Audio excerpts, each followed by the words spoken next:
seguinte: quando você procura um advogado para buscar a tutela jurisdicional, procurar o seu direito, é porque ou você já tentou de tudo, ou você planeja receber alguma coisa, ou você acredita que você tem o direito de receber alguma coisa. Quando você chega nessa fase de procurar o advogado, então a sua ansiedade e expectativa crescem muito.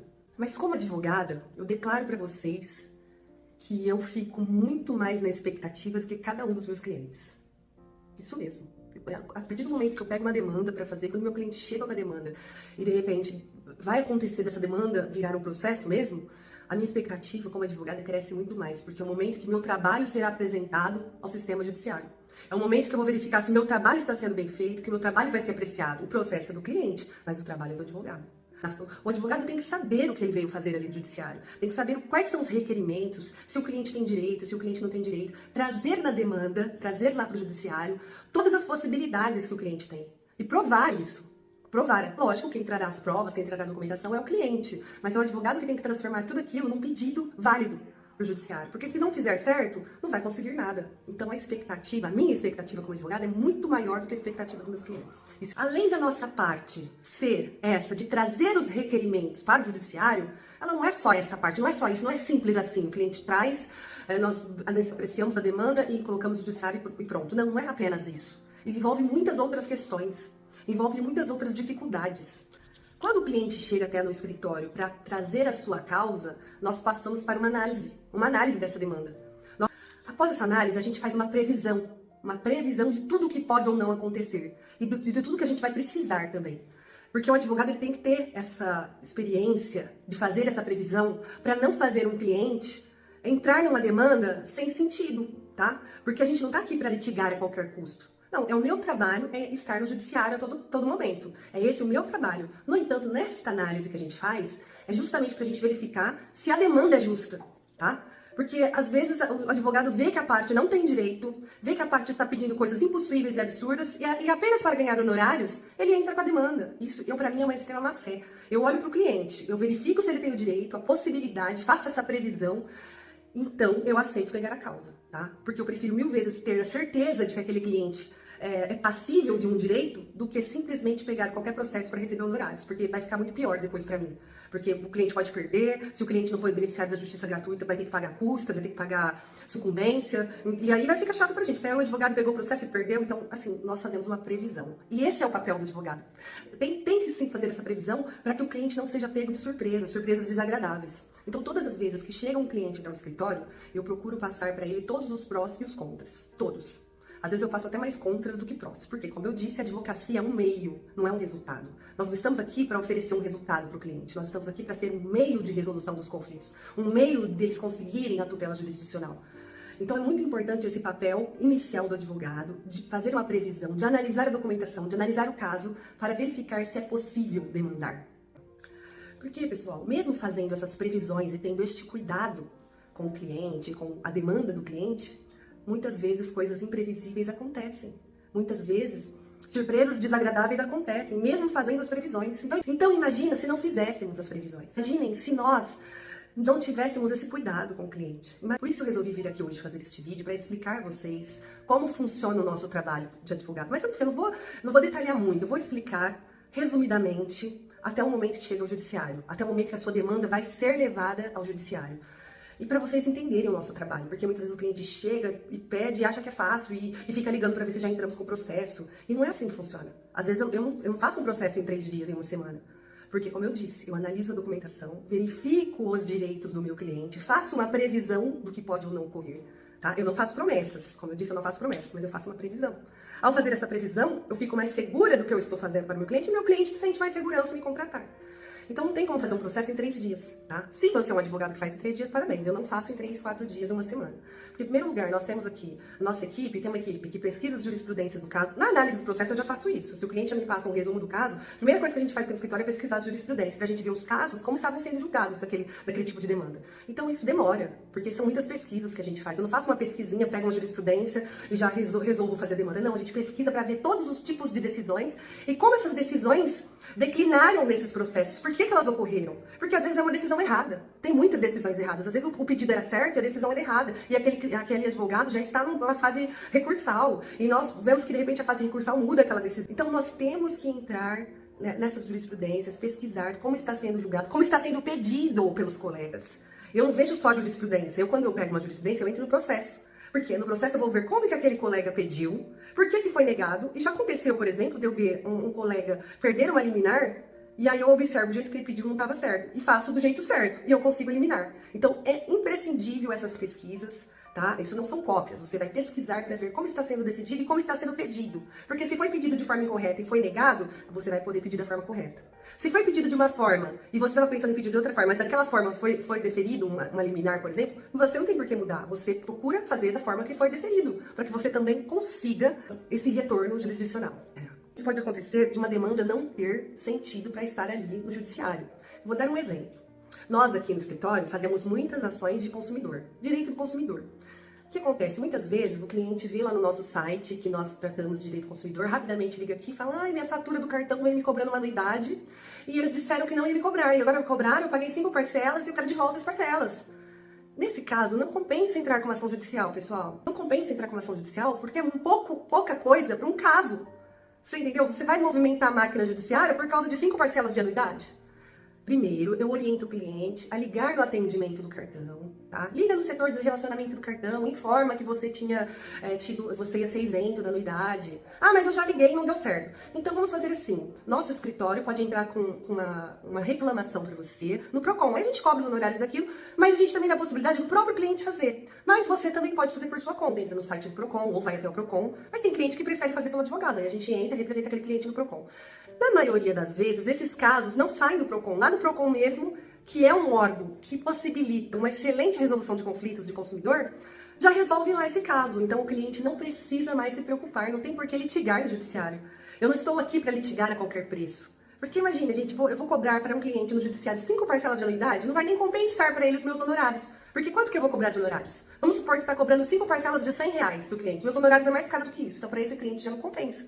Por isso que nós temos que passar a orientação para o cliente para ele ir para as outras fases. Agora, vamos supor que ele não conseguiu em nenhuma desses órgãos de proteção ao consumidor, não no setor de relacionamento, não ouvidoria, em nada. Ele tentou de tudo e ele tem todas as provas que ele tentou de tudo. Aí compensa fazer a ação. Compensa. Porque aí todos esses transtornos geram danos morais. Então não é mais só aquela açãozinha para receber 5 parcelas de anuidade. Não. Aí nós já temos uma dificuldade, nós temos uns transtornos. Nós temos uma cobrança indevida que vai ser pedida para ser paga e devolvida em dobro. Nós temos danos morais porque esse cliente desviou-se de suas funções para resolver um problema que ele não deu causa de uma cobrança indevida. Aí compensa fazer ação, porque ele já tentou de todas as formas. Mas antes disso, para esse tipo de ação, não compensa, tá? Isso não vale para todo e qualquer tipo de demanda, tá? Se for uma demanda com valores muito mais altos, não necessariamente tem que procurar o Procon. Por isso que eu falo a vocês, quando o cliente chega até nós com os seus pedidos, seus requerimentos, após a análise a gente verifica se é possível aquela demanda dele virar um processo. Se é possível nós entrarmos com o processo para tentar buscar os direitos desse cliente no judiciário. Então vejam, senhores, que não é simplesmente procurar um advogado, passar o seu caso e ele já entra com a ação. Não. Um escritório de responsabilidade faz essa análise inicial. Analisa a documentação, analisa se o cliente tem direito, analisa se a história é verdadeira, porque às vezes o cliente conta uma história, quando você faz a ação, a demanda chega no judiciário, é uma história outra. Eu aqui, para fazer uma ação, eu pergunto tudo. Nós perguntamos ao cliente de uma forma que não seja, que ele responda verdadeiramente o que está acontecendo, que ele se lembre das coisas, que ele não traga memórias falsas, situações mentirosas, porque senão lá no judiciário o que vai acontecer? Nós vamos ser pegos de surpresa e será surpresas desagradáveis. Nós não vamos conseguir fazer com que o cliente tenha seu direito efetivado. Então nós temos esse cuidado. Veja, o cliente nos procura, nós passamos por essa análise do caso, da documentação, do caso, das provas, de tudo que ele tem, se realmente ele tem aquele direito. Aí você vai me perguntar, mas não é o judiciário que verifica se ele tem o direito? Não, é o judiciário. É o juiz que vai verificar o direito dele, que vai julgar, que vai dar procedência ou não ao caso. Mas nós, como advogados, temos que fazer a previsão. Sim, é nessa previsão que nós vamos chegar ao judiciário para fazer os requerimentos perante o judiciário. Então, o advogado, ele sabe quando o cliente tem o direito. Por mais que, às vezes, pode ser que cheguemos lá e não conseguimos alcançar o direito do cliente. Mas aí existem recursos, existem meios de conseguir, tá? E em último caso pode ser que não consiga. Aí se o advogado lutou até o fim, foi até os últimos recursos e não conseguiu, infelizmente, não tem o que fazer. Bom, eu não desisto fácil. Eu, se for preciso, vou até no STF. É que os casos de STF é bem específicos, é muito raro. Geralmente a gente para no STJ. Mas eu não paro enquanto eu não for até o último momento. Por isso que, às vezes, quando nós vamos cobrar honorários, o cliente às vezes acha que tá alto honorários, mas os honorários você tem que fazer uma previsão de quanto tempo vai durar esse processo. E aí que o cliente às vezes desvaloriza nosso trabalho, porque ele não tem a noção de como é importante essas fases que eu estou falando para você. Principalmente essa fase inicial de fazer a previsão, de analisar documentos, de analisar a história do cliente, de verificar se é verdade, se é mentira. O cliente não tem noção da dificuldade que nós temos para criar, confeccionar um processo. Eu sou uma pessoa que eu não gosto de pegar modelinhos na internet. Eu crio a história do cliente, de acordo com o que ele me passou. Eu gosto, como eu disse, eu sempre falo para vocês que eu sou uma ótima contadora de história. E histórias verdadeiras, não histórias mentirosas. Eu gosto muito de contar a história do cliente. Eu gosto muito de chegar ao judiciário solicitando aquele direito do meu cliente. Mas tem que ser direitos de verdadeiros, não pode ser histórias mentirosas. Então o cliente não sabe, mas é muito difícil fazer, é difícil. Eu às vezes demoro, porque enquanto eu não estiver certa do que eu estou fazendo, eu não gosto de fazer, tá? Então passamos dessa fase preliminar de analisar documentos, de verificar a história do cliente, de fazer a previsão se o direito dele é válido ou não. Porque quem vai decidir é o juiz, mas essa fase do advogado é imprescindível. Bom, ao chegar nessa análise de documentação, análise de caso, você vai verificar que existem algumas partes que possuem hipossuficiência de recursos. O que seria hipossuficiência de recursos?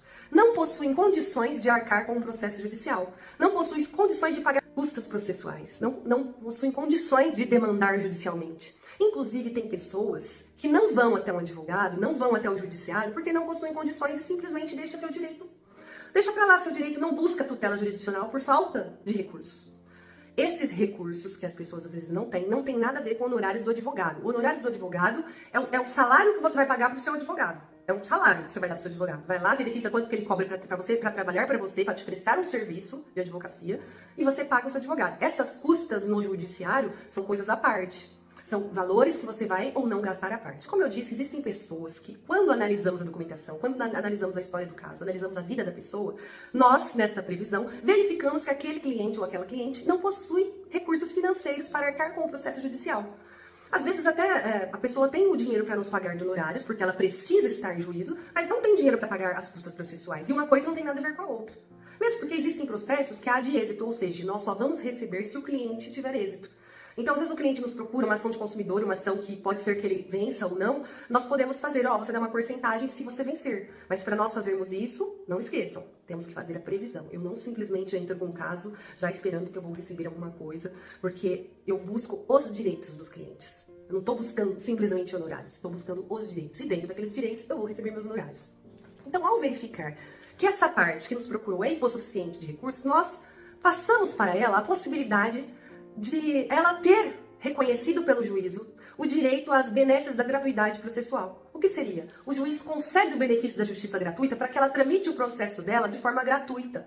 Ou seja, que ela não tenha que pagar para processar, para demandar judicialmente. Isso é excelente. Por quê? Porque se o cliente, ao final da demanda, não tiver o direito, ele não vai ter que recolher as custas processuais. A sucumbência pode ser que o dia que ele tiver dinheiro ele venha a ser cobrado, mas naquele momento ele vai ficar impedido de pagar as custas. Ele não pagará essa sucumbência, pelo menos naquele momento. Então, para nós advogados, quando nós deparamos com partes hipossuficientes, para nós é até melhor. Porque aí a gente está entrando com uma ação e se caso o cliente não ganhar a ação, pelo menos ele não vai ter custos extras, como custos processuais, custos com honorários comerciais. Como eu disse, honorários comerciais pode ser que ele venha a ser cobrado, sim, futuramente, quando ele tiver dinheiro, porque os honorários comerciais é uma coisa, custos processuais é outra. Então é isso. Então nós temos que passar esse momento para ver se essas partes possuem ou não. E esse direito é antes mesmo do juiz começar a ver a petição inicial. A petição que nós fazemos ao juiz, pedindo os direitos do cliente, apresentando a história, ela só vai ser analisada depois que recolher as custas processuais ou depois que o juiz defere o benefício da justiça gratuita. Por isso que esse pedido, inclusive, nós fazemos em preliminar. Nós fazemos a petição, mas em preliminar, antes dos pedidos, antes da história, nós já pedimos, excelência, este cliente é hipossuficiente, nós precisamos da concessão do benefício da gratuidade da justiça. Aí o juiz pode dar ou não esse benefício, tá? É aí outro trabalho importante do advogado. Antes do Código de Processo Civil de 2015, o que acontecia? Bastava o cliente assinar uma declaração de hipossuficiência, declaro que não tenho condições de pagar as custas processuais. Qual? Advogados, antes desse Código de 2015, dava para qualquer um, sem analisar casos nenhum, nem analisava se o cliente tinha ou não direitos. a justiça gratuita, porque é importante. Você, como advogado, é importante. Não basta simplesmente você olhar para o cliente, você tem direito. Não, olha, analisa a história de vida dele, analisa se ele tem condições de verdade, porque o cliente meu que tem condições, eu já falo, você não tem direito à justiça gratuita, eu não peço para você. Eu não peço. Já teve clientes que passaram para mim, que já saíram de outros advogados, que o advogado fez ele recolher custa, mas ele era hipossuficiente. Então eu pedi no processo, quando chegou a minha vez, quando eu entrei no processo, eu pedi, excelência, se, embora ele tenha recolhido custas, ele não tem condição, o juiz deu, porque pode ser pedido em qualquer fase processual, não necessariamente no início. Mas eu, como advogada, quando eu analiso os documentos e vejo que o cliente é hipossuficiente, eu já faço esse preliminar da inicial, tá? Eu não deixo passar. Então, antes de 2015, bastava tão somente assinar a declaração de hipossuficiência que os juízes davam, tá? Aí teve uma reforma e nós passamos passou a fazer parte da nossa vida acadêmica de direito o Código de Processo Civil de 2015. Eu me formei já com o Código de Processo Civil em andamento, então eu não peguei o código antigo, tá? Então eu já cheguei num momento e já entendi como que funciona. Agora, o Código de 2015 não basta apenas apresentar a declaração de hipossuficiência, tá? Não basta simplesmente o advogado chegar e apresentar essa declaração. Tem que apresentar a declaração e tem que provar que a parte é hipossuficiente. Por isso que eu tomo muito cuidado quando eu vou fazer o pedido. E eu disse, é um pedido importante, é um pedido importante. Se a parte tem necessidade, se a parte é realmente hipossuficiente, é necessário que o advogado entenda que é importante esse pedido. E se é importante esse pedido, o advogado não pode desistir na primeira negativa do juiz. Isso, negativa, isso mesmo que eu falei. Eu, Leiliane, para eu entrar com uma ação e eu decidi, assim, eu defini que aquele cliente é hipossuficiente, eu faço uma lista de documentação, eu faço uma lista de documentos que ele precisa me apresentar para que eu apresente ao juiz, para que o juiz não negue, não indefira o pedido de justiça gratuita, porque o meu processo depende do deferimento desse pedido. Senão o juiz vai falar, vai indeferir e vai falar para recolher custos. Meu cliente não vai ter condição. Então meu processo não vai andar. Então eu faço uma lista de documentos, eu sou muito cuidadosa, eu faço uma previsão detalhada do que eu preciso. E às vezes o meu cliente não trabalha, está desempregado. Às vezes o meu cliente não declara renda. Então, como fazer neste caso? Eu faço meu cliente assinar uma declaração que ele não declara renda. Eu faço uma pesquisa no site da Receita Federal comprovando que ele não consta declarações de renda em nome dele. Eu faço, além disso, eu pego a carteira de trabalho do cliente e presta bem atenção. Antes de saber se meu cliente é hipossuficiente, eu faço todo tipo de pergunta. Eu pergunto se o cliente declara, se o cliente tem o lerite, se o cliente trabalha, se ele trabalha, se ele é autônomo, se... Eu faço várias perguntas, tá? E ainda pergunto pra ele se movimenta a conta bancária. Você movimenta muito sua conta bancária? Aí ele fala, movimento. Então me dá aí pra eu dar uma olhada. Às vezes o cliente movimenta R$800 por mês, R$1.000 por mês e acha que é um movimento grande. Então eu falo, não, você não movimenta muito. Então esse cliente realmente é hipossuficiente. Porque às vezes o cliente fala que não tem renda, mas movimenta R$15.000 na conta. Então, se acontecer do juiz pedir ali os extratos bancários, pode ser que dê problema. Então, eu, Leiliane, quando chego no judiciário pedindo a justiça gratuita, queria tanto que os juízes vissem esse vídeo, é óbvio que não vai ver, mas eu gostaria muito que vissem, porque quando eu peço é porque meu cliente realmente precisa. Porque os clientes que não precisam, eu não faço isso. Eu sou cuidadosa para fazer apenas para quem precisa.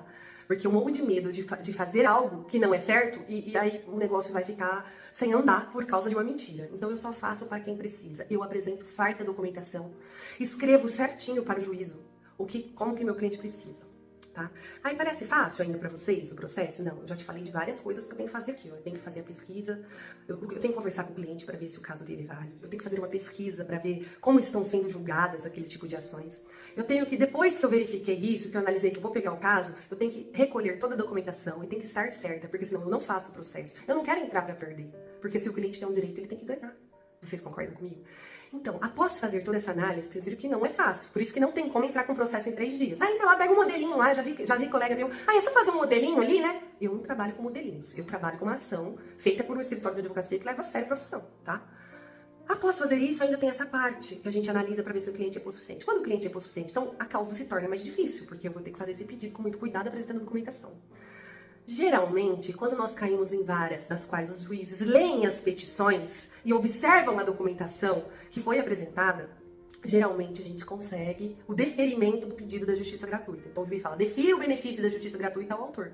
E aí ele começa a analisar o processo, a petição inicial, para ver se está tudo correto, se as documentações estão entregues, se o pedido é válido, se o pedido é lícito, Aí o juiz manda citar o réu. Então aí já começou o processo. Por que eu falo isso? Porque quando o juiz indefere o benefício da justiça gratuita e seu cliente é hipossuficiente, você tem um problema aí.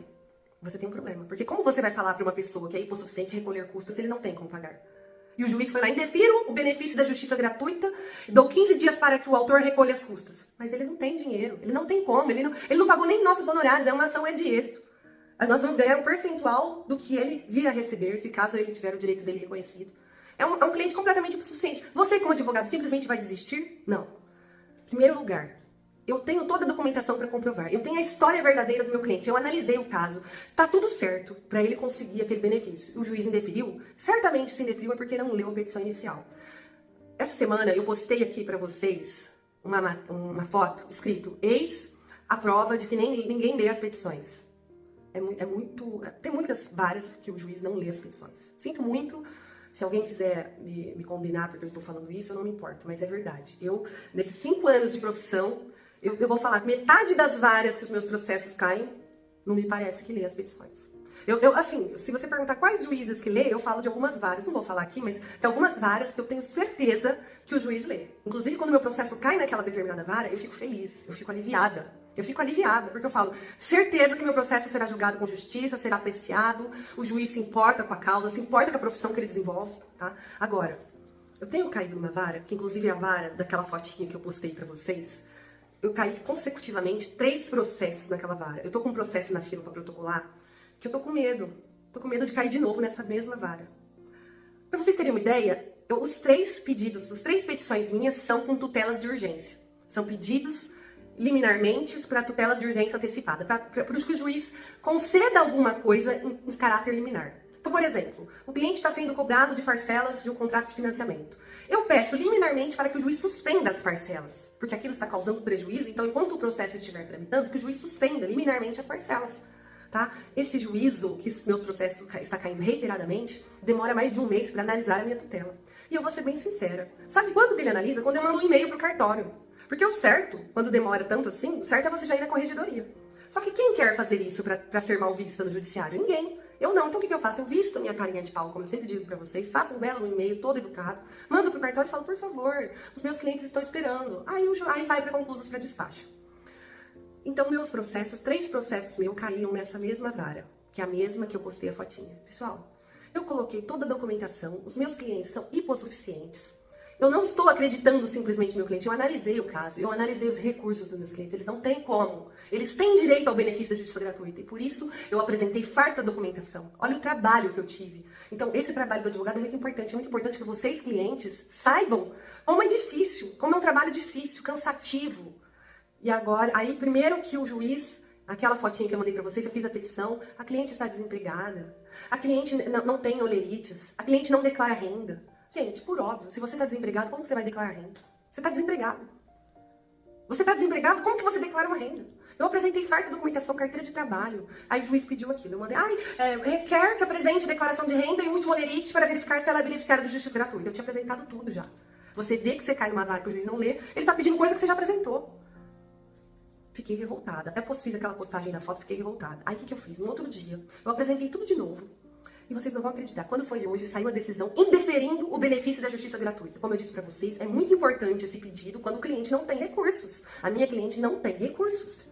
E eu como advogada agora, o que eu faço? Ele não vai apreciar a minha inicial enquanto não recolher as custas. Ele já falou. Dou 15 dias para as partes recolherem as custas sob pena de indeferimento da inicial. Sob pena de indeferir de extinguir o processo. Sem resolução, não receber a inicial. E esse meu cliente hipossuficiente não vai ter acesso à justiça? Não, eu não posso aceitar uma coisa dessa. Então olha só o seu advogado, as expectativas dele já estavam lá naquela parte, que você nem imagina que tem, porque você vai lá, leva sua demanda para o advogado e quer que ele faz em 3 dias. Então a nossa dor de cabeça já começa ali. Eu fico extremamente revoltada, como eu disse, às vezes eu levo até pelo lado pessoal, eu fico extremamente chateada, porque eu não me conformo de chegar até no judiciário com todo cuidado, com toda deferência, com farta documentação, fartas provas e receber um não. Isso pra mim é inadmissível, isso é um absurdo. Isso prova que não leu, que não apreciou e que tá nos chamando de ignorantes, tá nos chamando de mentirosos. Pra mim é isso, não tem outra explicação. Bom, vamos lá. Qual é o próximo passo agora para o seu processo andar? Simples, eu vou ter que entrar com um recurso que chama agravo de instrumento. É um recurso que eu faço para o Tribunal de Justiça, pedindo a justiça gratuita que aquele ser não concedeu ao meu cliente. E eu corro o risco ainda do tribunal não conceder. Para que não corra o risco, eu vou me oferecer para fazer a sustentação oral. Não, conte nos dedos o advogado que faz isso. Eu faço. Aqui no escritório, todos os meus processos, eu faço questão de fazer a sustentação oral. A sustentação oral é você fazer seu pedido oralmente. Você faz lá em petição para o tribunal, o recurso, mas pede para defender a sua tese oralmente. Por quê? Porque a oportunidade que você tem de mostrar para os juízes do tribunal, os desembargadores, a sua causa, como ela é válida. Muitas vezes é essencial que você esteja ali falando. Então, olha, mais um trabalho que o advogado tem. Acha que é fácil? Acha que é fácil simplesmente se deparar com o desembargador e falar as coisas ali? Não, não é fácil não. Depois que você fez todo esse trabalho, caso venha a ser deferido o benefício, vai voltar essa decisão, esse acórdão para o juízo lá que negou o seu pedido, aí vai ter que aceitar, aí que começa a desenvolver o seu processo. Isso vai. Pessoal, isso quando ele pega, porque ó, se o cara demora um mês para analisar uma petição, e daí um mês ele vai te apresentar documento, aí você apresenta o documento, daí mais não sei quanto tempo, ele indefere. Aí você entra com o recurso tem um prazo também para analisar. Depois que você analisa o recurso, depois que analisa o recurso, e depois que de repente o acórdão é positivo, porque se não fosse positivo, você pode ainda recorrer para a STJ, se a sua causa for válida. Olha o trabalho que o advogado tem. E aí eu tenho que receber, às vezes, conversinhas de cliente no WhatsApp que o processo está demorando. Isso é inadmissível. Eu não aceito, às vezes eu sou até grossa. Porque eu reconheço o meu trabalho, eu reconheço as fases processuais, eu sei que não é fácil. Eu sei que vocês, enquanto clientes, não têm obrigação de saber de tudo isso, mas eu estou aqui hoje para falar para vocês só um pedacinho de como funciona o judiciário. Vamos lá, dito isso, ainda temos a fase que vai citar o réu. Até citar esse réu, até mandar citar o réu, porque aí esse juiz, a hora que você ganha esse recurso, acho que ele fica tão nervoso que ele fala, agora eu vou deixar esse processo na fila ad eterno, porque ganhou, acredito que seja assim, ou acredito que o juiz deve de repente, deixa eu ver, hoje eu vou deferir benefícios para todos os processos, ou ele fala, hoje não é o dia de deferir benefício, eu vou negar todos, deve ser isso, eu fico imaginando assim, eu estou olhando no espelho, se sentindo belo, deve ser, não tenho muita noção de como que eles fazem para decidir, ou se são eles mesmos, né, ou se são alguns estagiários, ou se eventuais, não sei, né, vamos falar. É que a gente não pode ficar falando isso, mas muitas vezes o juiz nem viu o que está acontecendo. Vamos ficar aqui até o final, entenda como é importante o trabalho do advogado. Como é importante essa previsão que o advogado faz para se precaver de decisões injustas. E valorize seu advogado. E entenda que muitas vezes não depende dele o prazo. Olha o trabalho que eu tive, olha o trabalho que o escritório tem, olha o trabalho que o profissional faz. Olha que trabalho bem feito que a gente realiza aqui. Então eu passei aqui só para falar um pedacinho desse momento processual, só para mostrar para vocês que muitas vezes os prazos judiciais não dependem de nós. Eu, por exemplo, sou muito preocupada e tenho um compromisso tão grande com os meus clientes que eu não resisto, eu mando e-mail pro cartório. Eu protocolo mais vezes, mas tem juízo que não gosta também. Se ficar protocolando muito, atropelando o processo, ele começa a te marcar também. Eu imagino isso, porque não é possível, tá? Estou falando aqui da minha parte, eu não sei como funciona exatamente lá no momento processual do juiz. Bom, eu sei o que a lei fala, que deveria ser, e não acontece muitas vezes. Mas é isso, pessoal. Desculpa, o vídeo ficou grande, mas eu fiz questão de vir falar, porque essa semana foi uma semana muito difícil aqui no escritório, na qual eu trabalhei muito. Eu passei por muitas revoltas, com várias negativas, com vários pedidos repetidos de coisas que já tinham sido apresentadas, e com isso meus processos estão demorando mais, e os meus clientes não entendem isso. Parece que nós somos incompetentes, mas nós não somos incompetentes. Aqui no escritório nós fazemos um trabalho completo, um trabalho de compromisso, de responsabilidade. Queria muito ter gravado esse vídeo antes, ter falado isso antes pra vocês, mas hoje terminou a semana, e foi uma semana muito difícil, muito cansativa, na qual eu fiquei brigando com o cartório, mandando e-mail, pedi tutela de urgência em 3 processos, nos 3 foi pedido novos documentos, aí voltou pra fila. Ou seja, eu apresentei documento no mesmo dia, voltou pra fila meu processo. O cara só ia analisar daí 15 dias, daí um mês. Aí eu mandei urgente o e-mail pro cartório e aí foi pra mesa do juiz indeferido. Então, essa semana eu tenho que encerrar com esse vídeo só pra dizer pra vocês, compreenda o trabalho do seu advogado. Compreenda, pelo menos do meu escritório. Se você é meu cliente, se você quer ser meu cliente, entenda que aqui a gente tem compromisso com o cliente. Todas as previsões que a gente faz é para o bem do cliente, tá bom? Bom, desejo a vocês um ótimo final de semana, que Deus esteja com vocês. E que a semana que vem seja mais produtiva, e que nós tenhamos mais a mão de Deus na nossa vida, para que nós consigamos o que estamos buscando, para que nossos pedidos sejam justos, e para que as causas justas sejam vistas de forma justa.